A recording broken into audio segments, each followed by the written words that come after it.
இனிய தமிழ் புத்தாண்டு நல்வாழ்த்துக்கள். பராபவ வருடம் துவங்கி இருக்கு. சோ இதுல நமக்கு எப்படி இருக்கும் இந்த வருடம்? லாபம் அதிகமா இருக்குமா இல்ல விரயம் அதிகமா இருக்குமா? அதாவது ஆதாயம் விரயம் அப்படி சொல்றது வேற ஒண்ணும் இல்ல. எது அதிகமா இருக்கோ அது உங்களுக்கு நல்லது, அவ்வளவுதான். ஆதாயம் நிறைய இருக்கணும், விரயம் கம்மியா இருக்கணும். இப்போ ஃபர்ஸ்ட் மேஷம் விருச்சிகம் அது ரெண்டுத்துக்கும் நீங்க பாத்தீங்கன்னா ஆதாயம் 11, விரயம் 5 தான். சரிங்களா? அவங்க ரெண்டு பேருக்கும் அது நல்லா இருக்கும். அடுத்து ரிஷபம் துலாம், அதுக்கு ஆதாயம் 5 தான் இருக்கு, ஆனா விரயம் 14 இருக்கு. சோ விரயம் ரொம்ப அதிகமா இருக்கும். யாருக்குன்னா ரிஷபத்துக்கும் துலாத்துக்கும். அடுத்தபடியா மிதுனம் கன்னி, அது நீங்க பாத்தீங்கன்னா ஆதாயம் 8, விரயம் 11. அதிலே நீங்க புரிஞ்சுக்கலாம் ரேஷியோ. இது 8, இது 11. சோ இது ஆதாயமும் அதிகமா இருக்கும், விரயமும் அதிகமா இருக்கும். அடுத்து கடகம், கடகம் பாத்தீங்கன்னா 8 ஆதாயம், விரயம் 2 தான். சோ கடகத்துக்கு நல்லா இருக்கு. அடுத்து சிம்மம், சிம்மமும் எடுத்துக்கிட்டீங்கன்னா ஆதாயம் 5, விரயமும் 5. சிம்மத்தை பொறுத்த வரைக்கும் வரவும் செலவும் ஈக்குவலா இருக்கும். சோ அடுத்தபடியா தனுசு மீனம், அது ரெண்டுத்தை பொறுத்த வரைக்கும் ஆதாயம் 14, விரயம் 11. அதாவது ஆதாயம் நிறைய இருக்கும், அதே நேரத்தில் விரயமும் நிறைய இருக்கும். எதுக்கு? தனுசுக்கும் மீனத்துக்கும். அடுத்தபடியா மகரம் கும்பம், இவங்களுக்கு ஆதாயம் 2 தான், ஆனா விரயம் 8. இந்த மகரத்துக்கும் கும்பத்துக்கும் நீங்க எடுத்துக்கிட்டீங்கன்னா கொஞ்சம் செலவுகள் அதிகமாக இருக்கும். அது நல்ல செலவுகளாக தான் இருக்கும். சோ அதனால அது கவலைப்பட வேணாம். சரி, இப்போ நம்ம அடுத்தபடியா நட்சத்திரம் வைஸ் நம்ம வரலாம்.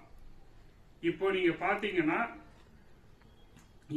இந்த நட்சத்திரத்துக்கு எப்பெல்லாம் நல்லா இருக்கும் அப்படின்றதுதான். இப்ப அஸ்வினி முதல் 3 மாசம் 7, சோ அது நல்லா இருக்கும். நடுவுல 1 தான். அடுத்த 4 மாசம், அதுக்கு அடுத்த 4 மாசம் 0, அது விரயம் அதிகமா இருக்கும்.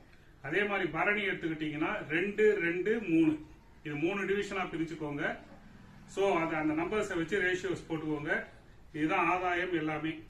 சோ கிருத்திகை 5, 0, 1, ரோகிணி 0, 1, 4.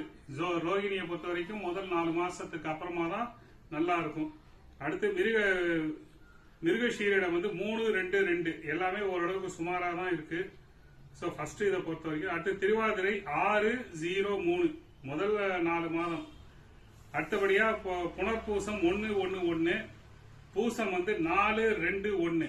ஆரம்பத்துல ஓஹோன்னு இருக்கும், அதுக்கப்புறம் கொஞ்சம் கொஞ்சமா. அடுத்து ஆயில்யம் 7, 0, 4. சோ முதல் இது பிரமாதமா இருக்கும். மகம் பொறுத்த வரைக்கும் 2, 1, 2, சோ சுமார் தான் அது. பூரமும் 5, 2, 0, அதுவும் சுமார் தான். உத்திரம் 0, 0, 3, கொஞ்சம் ஜாக்கிரதையா இருக்கணும். ஹஸ்தம் 3, 1, 1, சித்திரை 6, 2, 4. அடுத்தபடியா எடுத்துக்கிட்டீங்கன்னா சுவாதி 1, 0, 2, விசாகம் 4, 1, 0, அனுஷம் 7, 2, அனுஷ நட்சத்திரம் நல்லா இருக்கும். 7, 2, 3, கேட்டை 2, 0, 1, கேட்டை சுமாரா தான் இருக்கும். மூலம் 5, 1, 4, ஓரளவுக்கு பரவாயில்லை. பூராடம் 0, 2, 2, அதுவும் நல்லா இல்ல. உத்திராடம் 3, 0, 0, திருவோணம் 6, 1, 3, அவங்களுக்கு ஓரளவுக்கு நல்லா இருக்கும். அவிட்ட நட்சத்திரம் 1, 2, 1. ஆக மொத்தம் இந்த அவிட்ட நட்சத்திரம் மகர ராசி இவங்க கொஞ்சம் சுமாரா தான் இருக்கு. சதயம் 4, 0, 4. சதயம் பொறுத்த வரைக்கும் நடுவு இடையில கொஞ்சம் கஷ்டங்கள் இருக்கலாம். பூரட்டாதி 7, 1, 2, பூரட்டாதி முதல் இது சூப்பரா இருக்கும். அதே மாதிரி உத்திரட்டாதி 2, 2, 0, ரேவதி நட்சத்திரம் 5, 0, 5, 3, 5, 0, 3, அது ஃபர்ஸ்ட் மட்டும் தான் இதா இருக்கு. சோ இதுதான் நட்சத்திர கந்தாயம் சொல்லப்படுறது. நீங்க லைஃப்ல மத்த இதெல்லாம் வச்சுட்டு மீதியெல்லாம் நடக்கும், பொறுத்து இருந்து பார்ப்போம். இந்த வருடம் முடிகிறப்போ முக்காவாசி பேருக்கு அது முதல் 4 வருஷம் ஓரளவுக்கு 4 மாசம் நல்லா இருக்கு, மீதியெல்லாம் சுமாரா தான் இருக்கு. பார்க்கலாம். வருஷம் முடிச்ச உடனே அடுத்த வருடத்தில் சந்திப்போம்.